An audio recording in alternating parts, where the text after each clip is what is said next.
All right, awesome. So today for SaaS Dads, super excited and very honored. Thank you so much, Shaun, for coming on today. Really appreciate you coming in, mate. Thanks. It's great to be here.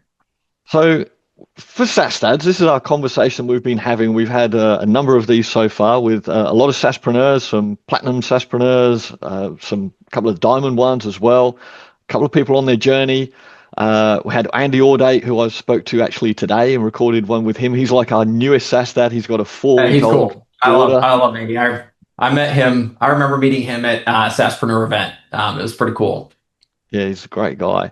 So we're talking about is like being a dad and running a SaaS. Now you have a 12-year-old son, I and do. Yes. it's great to have you on here because I would say like you're the SaaS daddy. You're one of the three co-founders of High Level, but like everybody knows Shaun. Everybody knows the other guys as well, but like they know Shaun because you are. I would say you're front and center more than most with your It's Shaun true. coming at your videos and stuff like that. So really, it's really just a conversation about how do you do it, especially at the level that you are operating at. And Sure.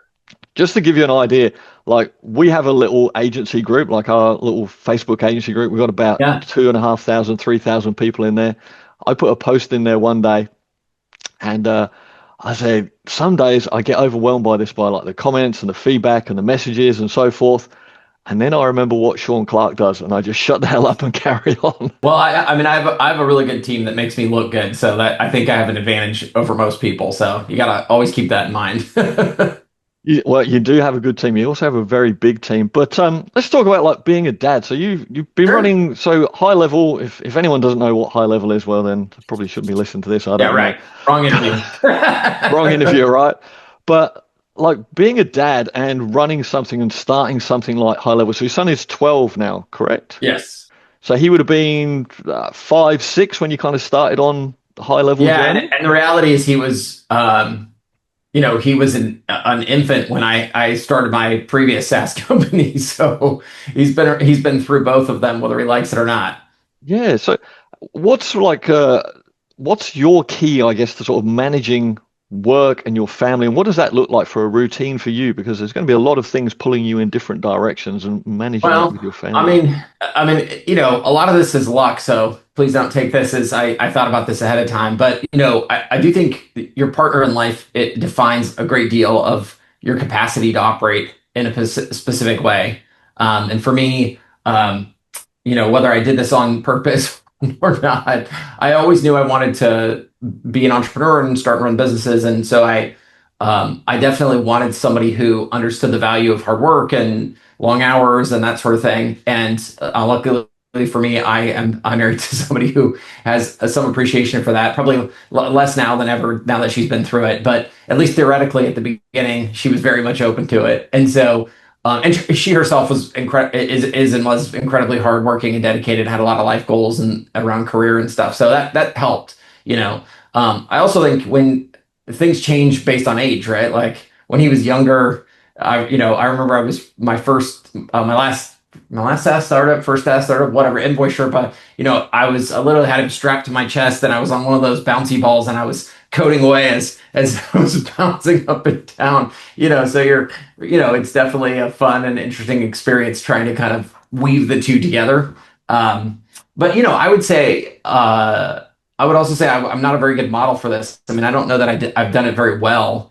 I would say I never considered myself I mean, I guess for me, I never, everybody has different goals in life, but I never thought, I'm going to be a parent. I'm going to have a bunch of kids. Like this wasn't, in fact, when I first met him, I said, I don't want any kids at all. And it was mostly at the time owing to the fact that, I didn't grow up. I'm an only child, which I'm sure lots of people can figure out based on how I act, but I never really knew what it was like to have brothers and sisters, so I didn't really aspire to that. And then, and then on top of it, just working all the time, you figure, well, I don't have time for that. Now, luckily for me, my spouse won me over on that argument, and I'm glad she did. I mean, it's the best decision I've ever made. But even so, I'd still say, there's a lot of times where I put work above family, never to the extent that I feel like I've not been at some critical thing. I've always made that choice really clear. If there's something that's super important to my son, I will be there.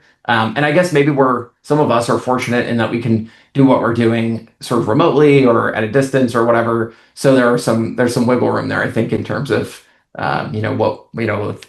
if my son has an event or something, I can sort of be half present there and half present swear at the same time. So I think there's some luck in that as well. I guess at the age he is like 12, does he have a good understanding? Like, I guess he can start to grasp maybe what you're doing, the scale of it, the scope, the Oh no, he has. responsibilities that you have. Or? Well, I don't know about. Yeah, I mean, he's been to our corporate events and stuff, so he's seen that. He has his own high level account, so Oh, cool. he's yeah, he's out prospecting local businesses, and what of course I've learned is, well, and everybody's different, I guess, but I've learned that the more I want him to do something, less he'll do it. So I've just left him alone. But he is what I have sort of tried to get across is, look, entrepreneurship in whatever form you choose is the better thing to do, because at least you have some form of control over your outcomes. And so he's done a lot of things that I would have said, or probably did say don't do that, but also were really cool to watch. Like he decided he was going to go sell vending machines and try to put vending machines in business at local businesses, which at least here where I'm at is that ship is long sailed. And so I knew that wouldn't work out. But he called 200 businesses and got shot down by 200 local businesses. And at 12, I think that's a pretty cool thing to watch, because I think that builds an amazing base of experience. So even though I didn't anticipate. In fact, I was a bit concerned he might be successful with one, and then I'd end up having to drive in there to refill the chips every week or something. But he was unsuccessful, but I think that very act of going through it was an incredible experience for him. So I think there's a lot of positive there. That's a lot of resilience for a 12-year-old to think that they're going to go and sell vending machines to businesses, like local businesses. What made I them couldn't think of do it that? actually. I mean that was the irony. I watched him with great pride and a lot of respect, because I thought to myself, I would never do that. The getting shot down 200 times just would feel terrible. So Yeah. I have huge respect for his resilience. But I sort of think, in life that's how it is, right? It's not it's about trying things and failing and being able to roll to the next thing and not quitting, and taking something away from those experiences. And so I love that he's doing that so early in his life, because I wish I had done that. So I think that's really cool.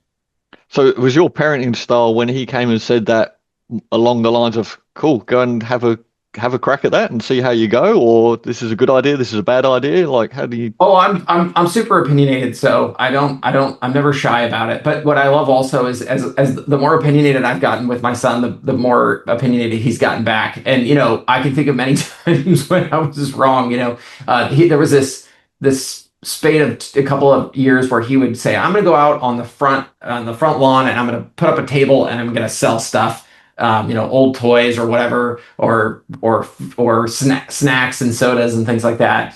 And I would be like, "Oh man, you're telling me like this is just such a silly idea." And then he would come back with $100, and I would say, "Okay, clearly I'm going to shut up now, because I don't know what I'm talking about." And I think that's the most important thing, actually, is as entrepreneurs, how many times do people tell us we're nuts? So as Yeah. parents, I think we owe it to our kids to let them try their own ideas out, and not be the people we always hate, right? Which is people that tell us we're a bunch of idiots and we're going to fail. It's not the act of. I think that discouragement is something that comes so naturally to all of us, and yet it's not that all those ideas are great. It's just that there's going to be a great idea, and if you just keep working at it and trying new ones, you're going to find something Mhm. that works. And so I've just learned that I'm not as smart as I think I am. So the best thing I could do is just sit back, shut up, and support my son in whatever endeavor he wants to do. Because either way, win or lose, he's going to learn something, and I think that's the whole point of it. How's he going with prospecting with his high level accounts? He's just started, so this is very new. So Yeah. but I've already, yet again, where I think I'm smarter than he is. I'm already watching him fall into this trap that I tell everybody, which is like, don't worry about getting set up, don't worry about all the technical details, don't do all that stuff. Go out and make the sale, right? But he's like, no, no, no, no, I got to get the Stripe account set up, and I got to get this, and I got that. So But that's okay. Again, I'm trying to take that track of, okay, let me help you get that Stripe account set up. Let me help you, do these sorts of things. But the good news is I know he's willing to call 200 people and get shot down. So I'm Yeah. not worried. He'll get there. But I am excited about this because I do think I've seen so many other people be successful with it. So I know he will be. Now, I think I've warned him, look, you're 12, so you're going to just naturally be outgunned, because people are going to know you're younger and they're going to judge you for it. But at the same time, that's okay. I don't sweat it. But he said, I loved his response. He's like, I don't care. It doesn't matter to me. Like, I'm still going to go out there and try it. So I think that's what matters.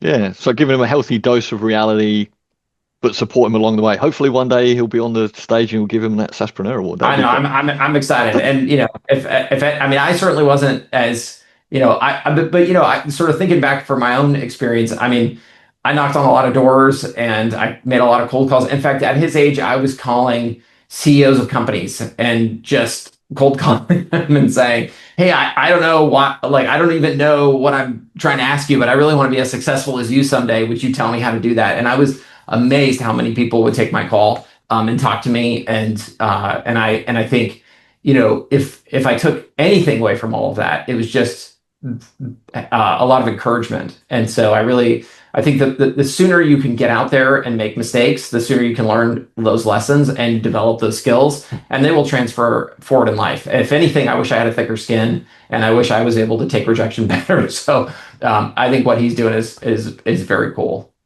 Well, I think you embody that a lot, like in the high level community. Like you do listen, like, and it's amazing to see you guys at the high level events. Like obviously like the summit, the SaaSpreneur events. You guys all come and you really listen and you talk to the people and you are there and you take everything on board, whether you can action it at that time or whether you think it's a good idea. I mean, those are different things because there's definitely a lot of business decisions around those things and staffing and resourcing and all the things around it. But I think that's something that you guys do really well, and credit to you guys in terms of the listening and being open. And like to this today, I mean, I sent you a little DM and you went, sure, I'd love to be a part of that. Here's my calendar link. I was like, great. Sure. You're Well, very, I mean, we do really think of our customers as the experts. I mean, it is, we long ago realized the loudest person in the room is not the smartest person mm, necessarily to listen to. Now it's not, I mean, it's not always true that they're not also, right? But just that simple one quality, isn't for a long time, that's actually what we did. We just, hey, this person seems very adamant about this. We should do that. But, we found over time though that, the most obvious ideas are the ones that have the best, or often are the ones that have the most support. And certainly those tend to be the ones you're missing, because if everybody can agree that like this is missing or this should be done this way or that way, it tends to be that's the right answer.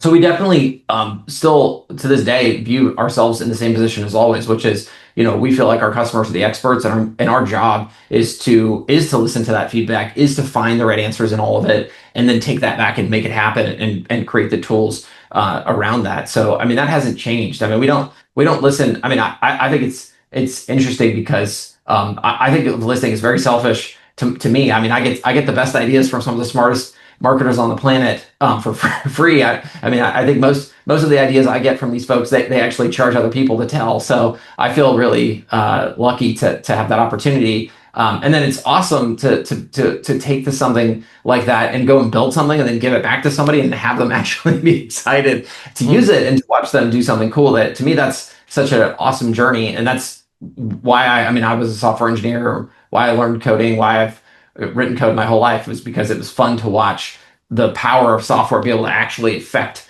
outcomes in the real world, and to do so in a meaningful way that helps, not only the marketer, but also the small businesses or the medium businesses they're serving. To me, that's such a fun thing to watch. So I just enjoy it.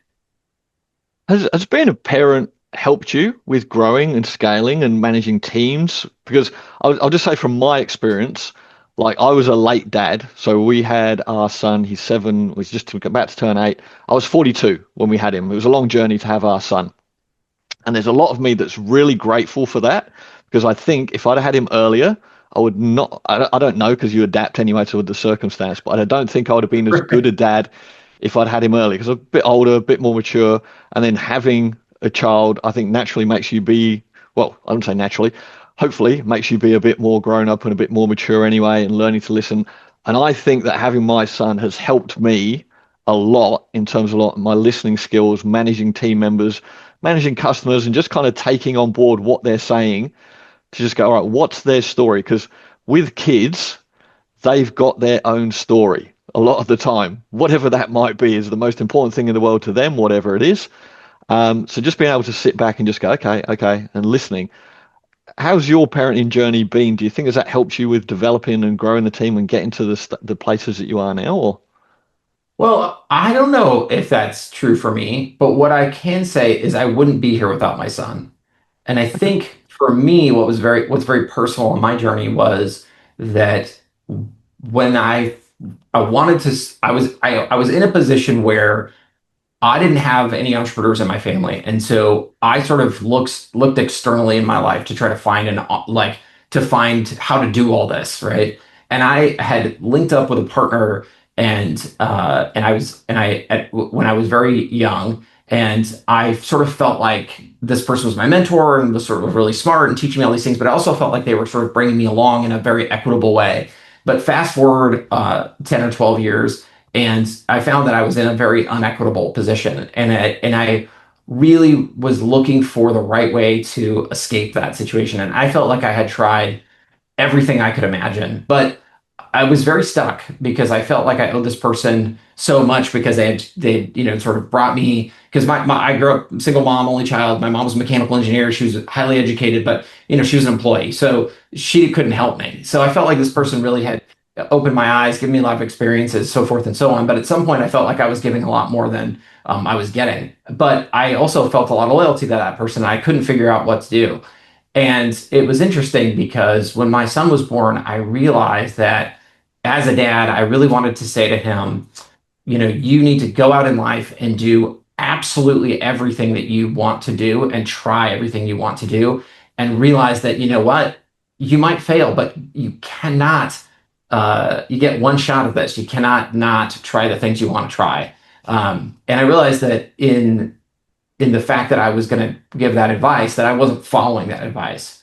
And so he really inspired me to make a change and to just to quit and start my first SaaS company because which was very difficult at the time. But I just realized at some point I was lying to myself about where my situation was because I had when I say I tried to find a way to do something different with my partnership, I mean that was like 5 years of trying. And what I realized is the answer at some point is it's not going to change. It's not going to get better. It's not going to be what you want it to be.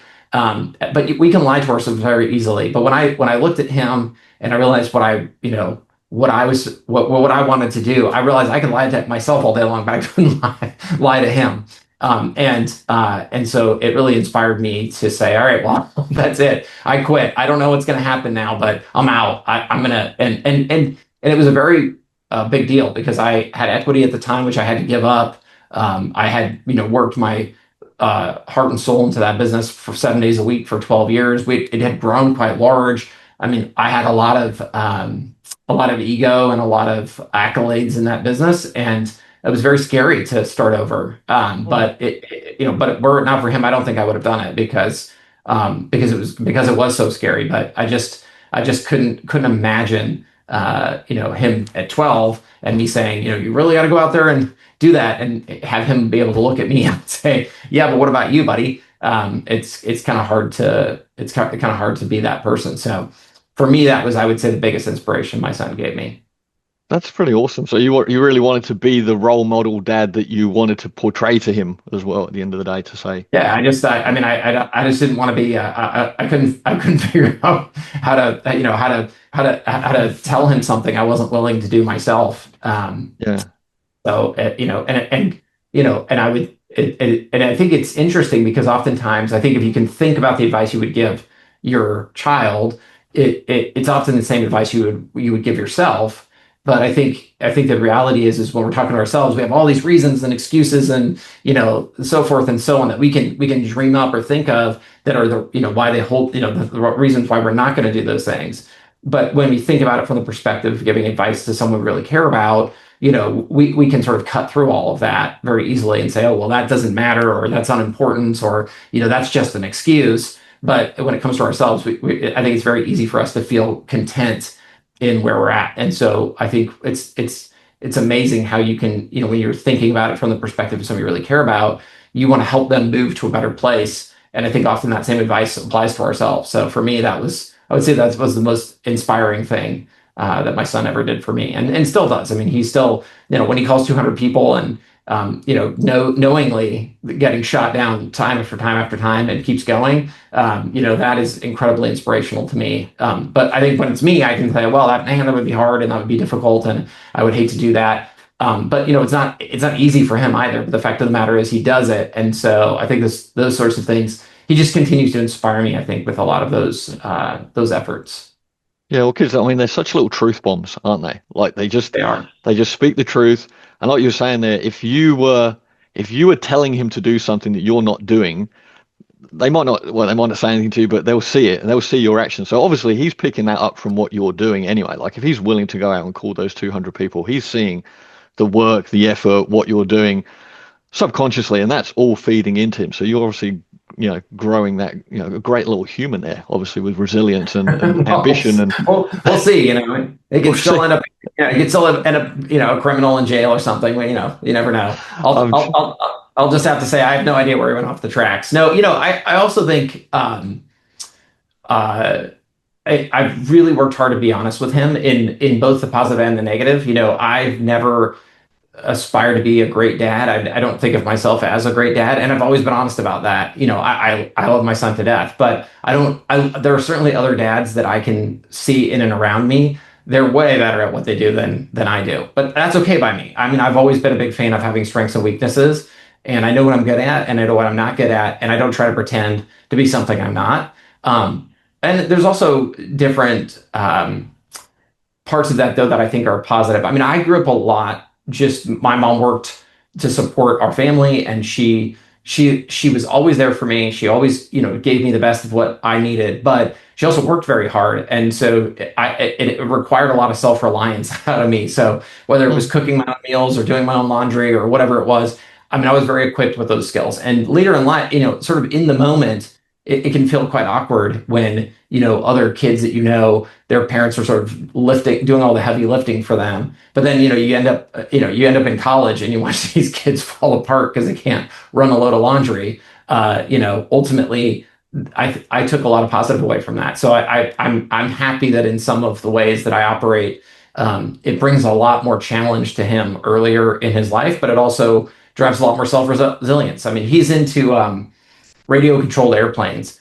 And early on, we did a lot of that together when he was younger. But there was just a point where I couldn't continue. I mean, he wanted to fly a lot and have all kinds of different airplanes and do all these things. And at some point, I was like, I'm out, man. I don't have enough time to do all this. Well, what's cool about it now is I can just drop him off at the field and he can just take it from there. And he doesn't need my help anymore. And I think a lot of that is the self-resilience that's driven. And I think those skills are super important because they cross apply to, any endeavor you could imagine going forward. He doesn't wake up and think, I want to try something new. I better get my dad involved. He thinks, I want to try something new. All right, I'm going from and then I sort of come in on the back end, or I come in, halfway through the process to find out, if he needs something. And but I think that's a very cool thing to watch.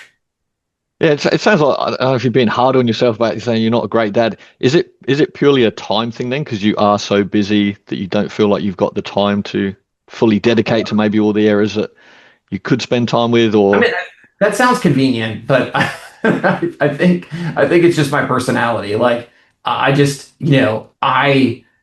I'll like there's like the RC airplane thing. Like I bought one and it was fun, and I like as far as my interest level, I'm just only gonna go so far, and then I'm gonna be done. And I can't force myself to be more interested than I am. And so while I'd love to say, well, I'm a busy corporate executive guy or building a SaaS company or whatever, that's certainly true. But I'm also certain that if I was in love with RC airplanes, I would be, I would own 500 of the stupid things, and I'd be, nerdy into all the details of it because that's just who I am. But I'm not. And when I'm not, I'm out. So, to be fair to him, I think whether if I had a job and I had all the time in the world, I still wouldn't be any more interested in RC airplanes than I am. And I think that that's just how my personality is. So he has to kind of just deal with the fact that I will absolutely help him on anything, but I can't pretend to be interested in stuff I'm not interested in. So at some point he's going to have to carry forward and be excited about it and do it for his own sake and for his own inspiration and his own excitement. I'm not going to be there to kind of push him in that. No, no, that makes sense. I think that's fair. Like, I guess you just tell him, say, hey, look, this is the level I'm going to with this. Like, if Yeah. you're interested in it, you carry on, you play with it. I'll I mean, support you always with whatever you support, want to right? do. I But mean, always, I'm yeah, never like, oh, I'm not going to allow you to do that. It's just, don't expect me to be out there hour after hour after hour with you flying airplanes, around. That's not my jam. But I think it's great that that you do it. Or, he has soccer. He plays soccer, and I will be at every game, and I will cheer on, and I will, all of those things. But and early on at practice, as a parent, you're like there very hawkishly. But at this point, I just drop him off and say, have fun. And at some point, I just know that he needs to be who he's going to be and build his own persona. And he's going to make mistakes and he's going to do good things and bad things. And like with RC airplanes, when I do go out there, I'll see situations where like, man, it's very windy today. That seems like a very risky thing to do. But at some point he's got to learn on his own and he's got to make his own mistakes. And sometimes that means pile driving an airplane into the ground and having it blow apart in 1,000 pieces. And him being very upset. And I take that stuff very hard. I mean, I cry with him. I probably cry more than he does about it. But at the end of the day, I feel like that's how you build a lot of self-reliance and a lot of ability to, rise to the occasion and deal with unexpected challenges. And at the end of the day, if none of that is true, it doesn't matter because that's just my personality. So that's how I come. yeah, and it is challenging too with the single child because like we've just got one, so Finn, and like he wants to play with me all the time. He wants to spend all his time with me. Like he just follows me around the house. He'll be in Don't wherever worry, I am. that will change. I'm sure it will change, and and that's one of the things too that like I love it. I love him to death. Like he's the best. But at the same time, it's just like, dude, I just want like 5 minutes. You know what I Yep. mean? And it's that balance too between trying to support them, be there for them. If you want something like, yeah, mate, what do you need? Whatever. But also what you're saying too is like the goal is to make them grow up and they have to be self-reliant, right? Yeah. That's what we should be doing as a That parent is is to our like job. Yeah, that's how I that's our think about job. it too. Yeah, I totally think about that as like that's my job is to make you grow up and not need me. That's my job, basically, not to do everything for you. And that's challenging sometimes, like when you've got a single child because they haven't got someone else to distract them or they're bored or whatever or this or that, and you just like have to go. Sometimes it's just like, dude, I've got to do this. I've got a meeting to do. I've got work to do. Like Yeah. I try and explain it to my son. Like I show him what's going on in the business at times and go like, hey, this is what's happening. Yeah. These are all the messages I've got. These are the clients. This is how many clients we've got. Like I'll show him the little Stripe account thing.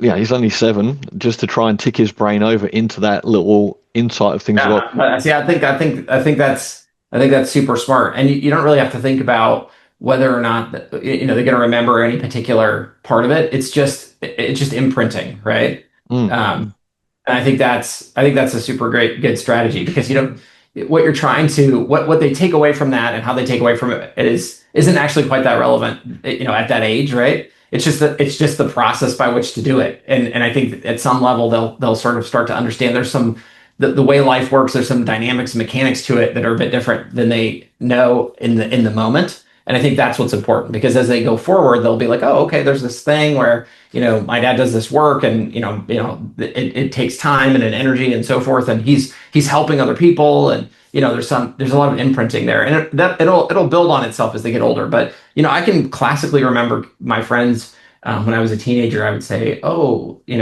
I knew exactly what my mom did for work. I went to her office many times. I sat in her cubicle many times. I was fascinated by what she did. I thought it was cool, and I knew a lot about it. And I could explain to anybody, but in a couple of sentences, exactly what she did, and then I could go farther.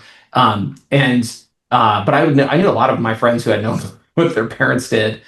for work. And I always found that so odd because I thought, well, you're all heading this way. You get it, right? I mean, at some point it's high school and college and, at some point, so you might want to know what your parents do because maybe it could inspire you, one way or the other, by the way. It could be, I mean, I didn't become a mechanical engineer. When I found out that, if you break stuff, it's like a big deal. I mean, I was like, no, thanks. No mechanical engineering for me.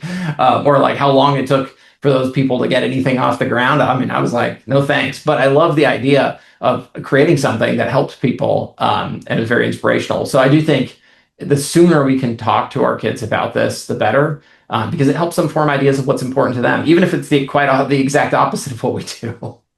Yeah. What's been like the most challenging times for you as being a parent and like building like an entrepreneurial journey? Is there any things that's been like really challenging at times where you've had to kind of, I don't know, make sacrifices on one way or the other, or just explain that, hey, I can't do this now? Like, I know that I've definitely had those times where it's like, I really want to go and do this, but I have to go and do this other thing here and trying to explain it Yeah, to a I 7-year-old. definitely, long business trips, Mm, particularly, and long is a relative thing, but I can remember times when I have to leave for a week and um, just calling and having him, calling home and saying hi and having him just, being in tears, uh, uh, you know, but and having to explain like, yeah, this is hard actually. I don't want to be here or I don't want to leave you, right? This is hard for mm, me. Like being really transparent about it, right?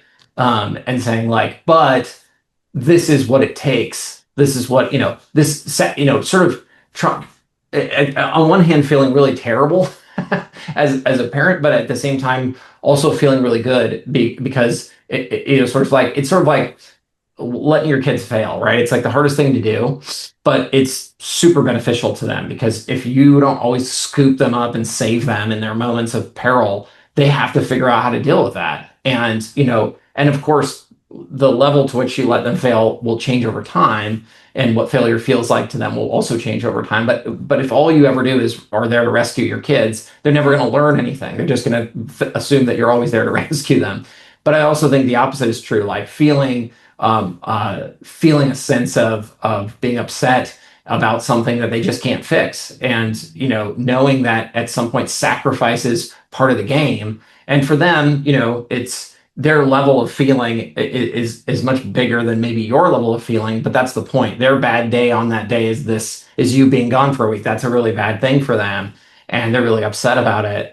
And it's an opportunity for you to come back and say, hey, this does suck. It's okay to say that. Like, it's all right to say like this hurts, but it's also part of the game. Like, it is how this gets done. If this is if you want to achieve great things, no matter what they are, there will be sacrifice along the way. And if you mm. refuse to do that, then you're not going to win. You can't be, and it doesn't matter what it is. You can't be a great athlete or a great politician or a great business person or a great anything without a great deal of sacrifice. And so you have to decide who you want to be and what you want to do. And I think those moments are really challenging, but I also think they're very foundational. And also they reinforce to me what I'm doing. And it gives you an opportunity to sit back and say, okay, well, do I still feel good about this and the way I'm doing it? It gives you a chance to reassess because you can get caught up in the moment of being at that event or going to that meeting or whatever it might be. But when you see this person you love crying over Zoom, it really Yeah. stops you in the moment and gives you an opportunity to also reassess. But those have definitely been the more challenging times for sure. Yeah, that whole thing about, yeah, what do you want? I remember someone saying this to me. I said, you got to, so think about what you want, and you kind of think about that, and they go, now think about what you'll give up to get what you want. You're like, oh damn, like you're gonna have to quit something, or something's got to go. Yes, that's definitely hard to do. But with family and being as busy as you are and everything there, do you have anything set in with like what's a typical week for Shaun for work, and then anything with Yeah. on the weekend that you make So I sure mean, is like family time to bring back together? And everybody is different, I guess. I have a personality where I very much live in the moment. So much to the chagrin of my wife, my ability to plan is pretty tantamount to zero. I mean, these days I do run a calendar, although I was late to this call and I'll probably be late to my next one. And that's just how I operate.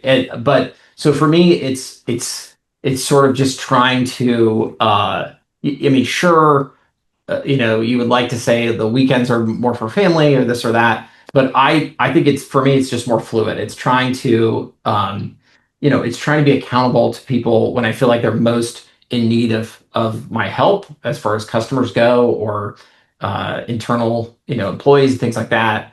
And then when I feel like they're less in need and there's an opportunity to be with family, I just say take that opportunity, right?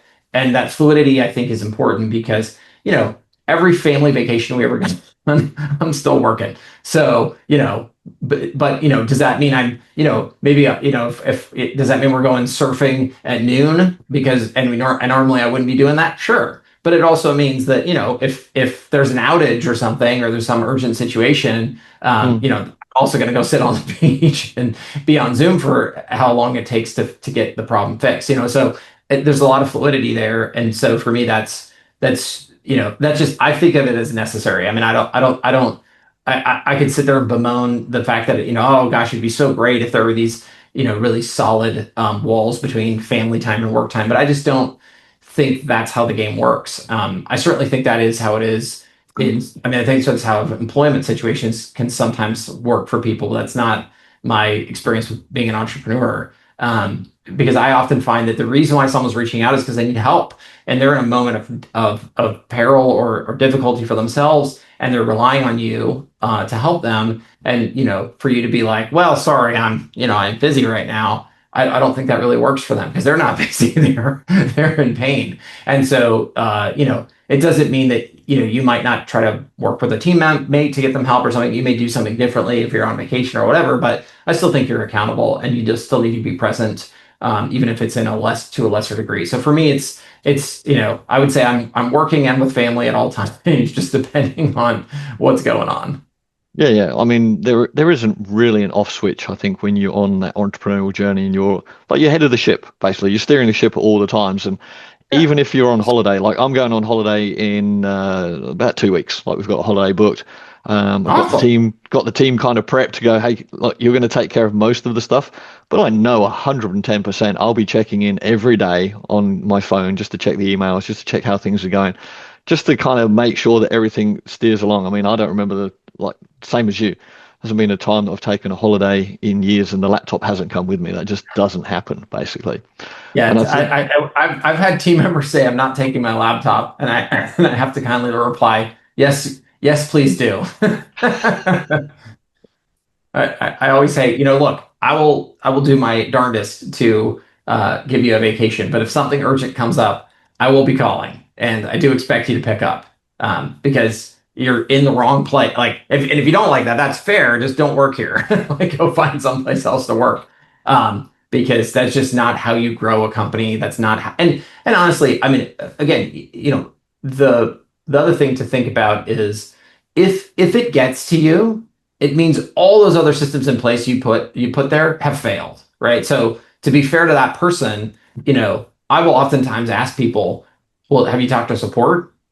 Just yeah, because I want to see if they've done it. Because if they've tried, that means that's a system I put in place to try to help them 24/7, 365. And I can talk and think all about the great ways that system works. But if they've done that and they are now at me, that means that system has failed them. And it's my responsibility to step in.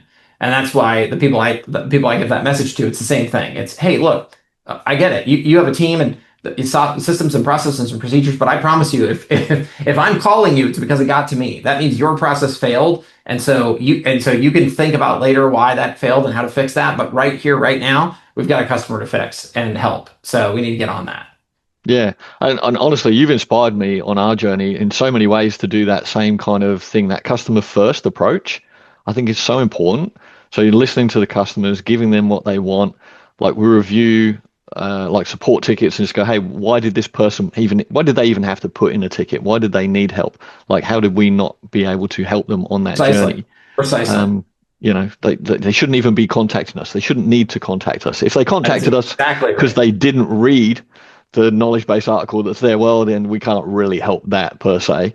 But Or we can, I guess the way we sort of think about it is like, let's after action this later, because the reality for what we do is, okay, why do they open a ticket? Well, they opened a ticket because they tried something and that thing didn't work. So why is it that the thing that they tried was so darn hard that they couldn't make it happen, right? And so, but well, that's all fine and true. Like, stay right here in the moment, solve the problem, and by the way, that's often where you're going to learn why it is that they had such an issue, anyways.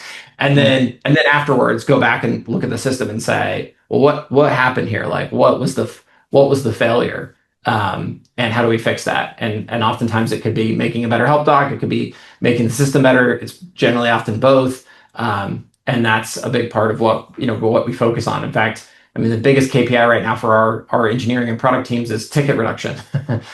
As we grow the customer base, your tickets better grow as a percentage less than that. Otherwise, you're not moving in the right direction. So Yeah. that's a big focus for people. But again, as you're trying to figure this stuff out, I think it's solve the customer problem first, and then move back to those other things. And I think, as leaders, we have, well, if we want our teams to do this, we have to do it ourselves. And I don't see any other way to do it. It's sort of like when people tell me they like have other people run stores for them or run business for them. I always wonder how that works, because if I was that person running that business, I'd be like, wait a second, hold on.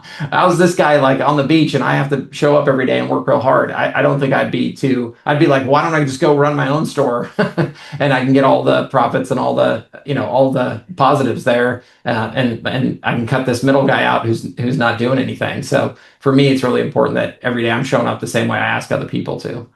Well, I think that's got to do with, like, it depends where you are on the curve of the business, right? You're still on a very big growth curve. There'd be a point, like, if you're running a store, Yes, whatever, you'd be in there all the time. But there's a maybe. there's a point where it flattens off, and you just go, oh, that's where we're at. That's our level. I can flatten that off, and then I can step out. Like, that's not happening with what you guys are Yeah, I don't doing. know. I think that feels like a very dangerous place to be these days. I don't know how many businesses can flatten out and survive. I mean, it really feels to me like if you do that, I feel like someone else is going to see that as an opportunity to come take you out. So, I don't. It sounds good, but I don't get it. I see that as a very scary place to be Oh, personally. definitely in the space that You we're really, I playing mean, if in. anything, you really ought to sell that off to somebody. At that point, you should step out entirely. Just sell that off to somebody who's willing to keep running it, and keep growing it, just so that you're not putting yourself at an incredible amount of risk. And honestly, I think the byproduct there you have to think about is putting all of your people at risk as well, right? I mean, when Mm. you decide it's okay to flatten, so will your teammates, but the risk that they take is just as dire as yours, and you may put them and their families at risk doing that. So I think that is a very dangerous place to be. Yeah. Yeah, no, I agree. Definitely in this space, I was just kind of referencing, I guess, to, like, when you talk about a store, like, you can build a business to a place with a store or something like that.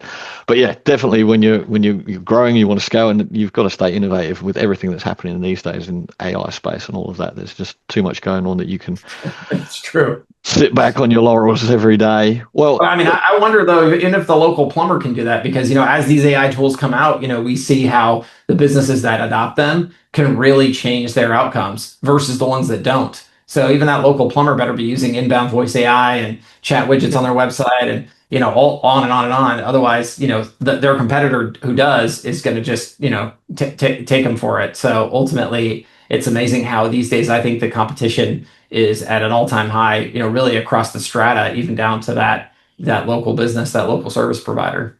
yeah, that's fair, because yeah, we don't know. Yeah, the landscape is changing so fast And and if all the anything, time. there's some positives there. Like, I just found out that my very first high-level customer ever sold out to what it looks like a PE-backed roll-up of HVAC companies, I think. And Mm. what's interesting is, on one hand, I think that's great, because I sort of know that owner, and it sounds like that probably was his exit plan, and good for him, and he's got a great outcome. But at the same time, I suspect what's happening inside that organization right now is everyone also found out that they just sold out, and now if you're an employee there, you're sort of thinking, "Gosh, I can take the route of like being less engaged, because I probably can, because now we just are owned by some big corporation." But then some of them are probably thinking, well, I really want to continue to be innovative and be excited to show up every day and serve customers and do all those things. Maybe I ought to think about going on my own here and start my own gig. So I think what'll be interesting to see is how many companies are sort of spawned by this action of selling out. I'll be curious to see in the next couple of years how that works. Yeah, interesting. Well, look, I know you're very busy. We've got a short time in here, so I want to wrap this up with you. But Sure. to wrap this up, I just want to finalize this with like the journey for a SaaS and a SaaS dad can be it's very exciting, can be very fun, can be very hard work. What's a final piece of advice that you could wrap up with for SaaS dads that are listening to this? Because we've spoken to a bunch of different SaaSpreneurs and SaaS dads on this, and a big part of the reason why I started doing this was because I know that there's people in the community, and they can be struggling. They can go, oh, it's all right for them, it's all right for them. They see these SaaSpreneurs, but a lot of those people, they didn't start as a SaaSpreneur. They had to go through a journey. So talking through these journeys, I think, is important for people who are on the Oh journey yeah, to follow and 100%. understand. So what would you like to leave this with for SaaS dads that are listening Oh to this yeah. who are on that Well, journey? not the most positive note, but I think a very realistic note. This is all really hard stuff. And it's fraught with a lot of failure and a lot of bad news and a lot of bad days. And that's just okay. That's just normal. If I don't know if I stole this. I assume I stole this from someone because I steal all my good stuff from other people. But if these were like the easy routes, everyone would do them. I think is the thing that I've always tried to remember. Like if this was just like falling off a log, everyone would be an entrepreneur and have a business and on and on and on and on, right? So fundamentally, if these were easy routes, everyone would do it, and that's why everybody doesn't do it because it's difficult. But I think on the flip side, it's incredibly rewarding. But if you're struggling, don't be concerned. I would tell you struggle is part of it. I mean, we Mm, all like to talk about our wins, but along the journey of HighLevel, like we had Service Pro Max, which was going to be like this service provider software platform that was going to help plumbers and all kinds of service people, and it just abysmally failed. But not until we'd spent 9 months building it. It's I spent a lot of hard work and time and energy to put it out into the world, only for people to say, "I don't get it." This is no big deal. This isn't anywhere near what we already have. This thing sucks. So feel okay about the struggle and realize it's part of the journey. And again, the reason why it's everyone else doesn't do it is mostly because they can't take that pain. But that's the whole point. If you continue to push through it and continue to iterate and continue to learn those lessons as you fail and continue to pivot, amazing things can happen and will happen. But don't be afraid of the struggle and don't be surprised by it. It is part of it. It doesn't mean you're a failure. It means you're making progress. It means you're moving towards something positive. It's just hard in the moment to see it because you're failing in the moment. But yeah, we've all been and we all will be there. I mean, we will all continue, even those of us who have gotten to some level of success. There will inevitably be days where the thing we hoped would be the next big thing is the next big flop instead. So don't be afraid of that. awesome. Well, look, Shaun, thank you so much for your time. I know you're a very busy man. Appreciate your time. Yeah. Well, thanks for having me. This has been fun. Thank you so much, man. All right. Have a great rest of your day. Thanks. Bye, Bye. everybody.